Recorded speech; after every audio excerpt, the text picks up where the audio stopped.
school bila dibandingkan dengan siswa negeri. Sistem pendidikan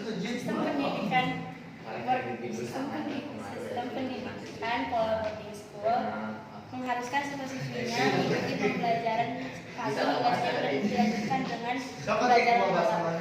Di boarding school memiliki tuntutan yang lebih tinggi dalam hal pembangunan karakter,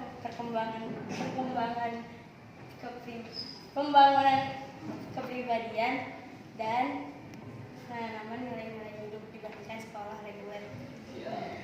Di lingkungan boarding school sangat berpengaruh dengan kepribadian mental siswa sebagai remaja awal, yaitu berhubungan dengan orang tua, lingkungan interpersonal, masalah keuangan dan masalah hukum. Pola pengasuh di boarding school sangat mencakup dengan berpengaruh dengan kesehatan mental yang mencakup gangguan kecemasan dan harga diri yang rendah.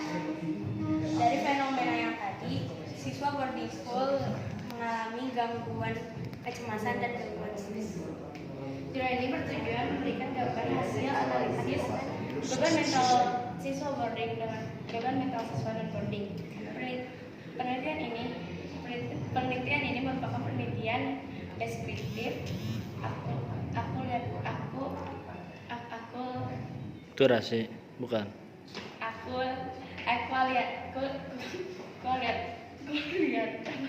Kualitatif. Itu salah, bukan kualitatif. Teknik pengumpulan data dilakukan di SMP Sanjaya DKI Cianjur dan di SMP Negeri 1 Cianjur. Sekolahnya disebutin namanya nggak apa-apa. Dengan menggunakan observasi. Gak usah disebutin nama sekolahnya, sekolah boarding dan non boarding. Dengan menggunakan angket, observasi, dan dokumentasi. Metode analisis data yang digunakan dalam penelitian ini adalah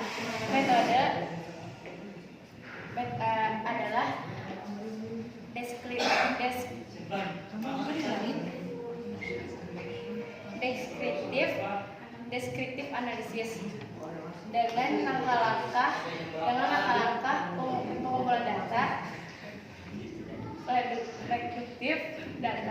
reduksi data, penyajian data, kemudian penarikan kesimpulan. Tujuan khusus penelitian ini adalah untuk mengidentifikasi gambar hasil beban mental siswa asrama dibandingkan dengan siswa non asrama. Langsung. Data analisis. Variabel dalam penelitian ini adalah respon kecemasan, respon depresi dan respon stres. Beban mental dalam penelitian kali ini yang dimaksud dengan beban mental pada penelitian kali ini adalah sesuatu respon yang ditimbulkan oleh suatu individu yang sedang atau yang mengalami hambatan dalam melakukan kehidupan di lingkungan sekolahnya.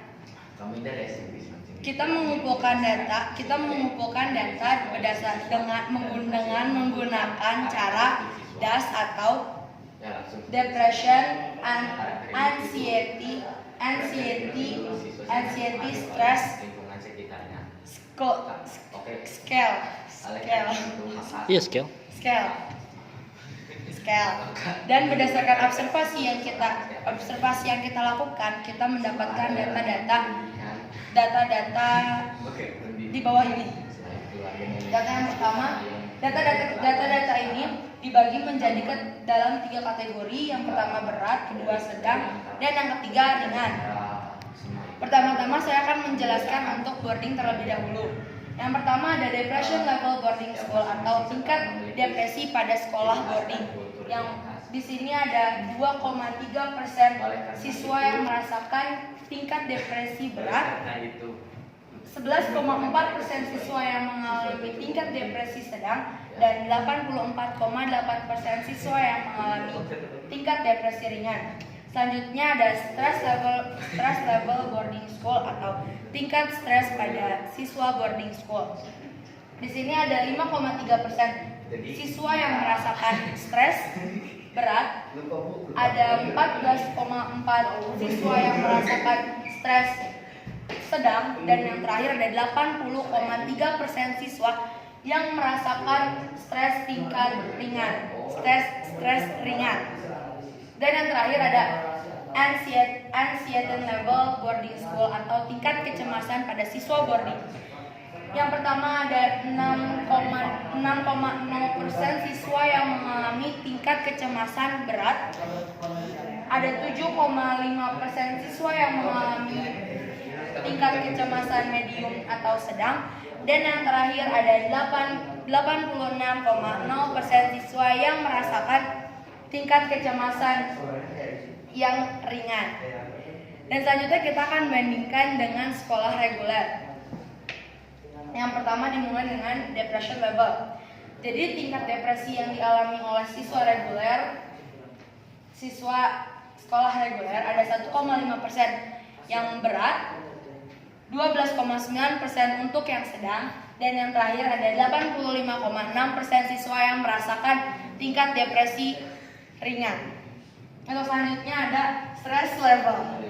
Stress level untuk yang berat ada 30,8% siswa, untuk yang sedang ada 17,0% siswa yang merasakan tingkat stres medium atau sedang, dan yang terakhir ada 79,5% siswa yang merasakan tingkat stres ringan.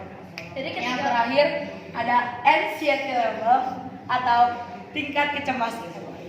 Yang tingkat kecemasan berat ada 1,5% siswa, terus 5,3% siswa untuk kecemasan ringan sedang, dan 93,0% siswa yang merasakan tingkat kecemasan ringan. Kecenderungan tingkat kecemasan dan tingkat stres siswa boarding yang tinggi dapat dipengaruhi oleh pembiasaan, peraturan dan cara belajar yang berbeda dibandingkan dengan siswa reguler. Contoh pembiasaan yang beda antara sekolah boarding dengan sekolah reguler sangat berpengaruh pada observasi kami. Contohnya, siswa reguler setelah pulang sekolah, mereka dapat berkarya sepuas mereka, semau mereka tanpa harus mementingkan peraturan-peraturan setelahnya karena mereka sudah bebas. Tetapi kalau misalkan siswa boarding, mereka tidak bisa berkarya dengan bebas. Mengapa? Karena setelah pulang sekolah, mereka harus menjalankan dan mengikuti jadwal-jadwal yang telah ditetapkan oleh sekolah. Dari ketiga tabel tersebut dapat disimpulkan. Tabelnya ganti dengan grafik. Dari ketiga grafik tersebut. Dari ketiga grafik tersebut dapat disimpulkan bahwa perbedaan beban mental dari ketiga grafik tersebut dapat sedikit perbedaan beban mental dari siswa sekitar 1-3% setiap variabel terukur. Semua itu dikarenakan pembiasaan yang dibentuk oleh lingkungan sekolah. Oke, udah cukup Untuk sekian. Bapak Ibu udah langsung. Untuk Bapak atau Ibu silakan mengunjungi stand tim kami juga gitu. Iya, boleh. Tim teman kami di sebelah yang berhubungan juga mengenai karakteristik yang terbentuk dari beban mental yang telah dirasakan oleh siswa boarding ataupun yang reguler. Sekian dari kami. Wassalamualaikum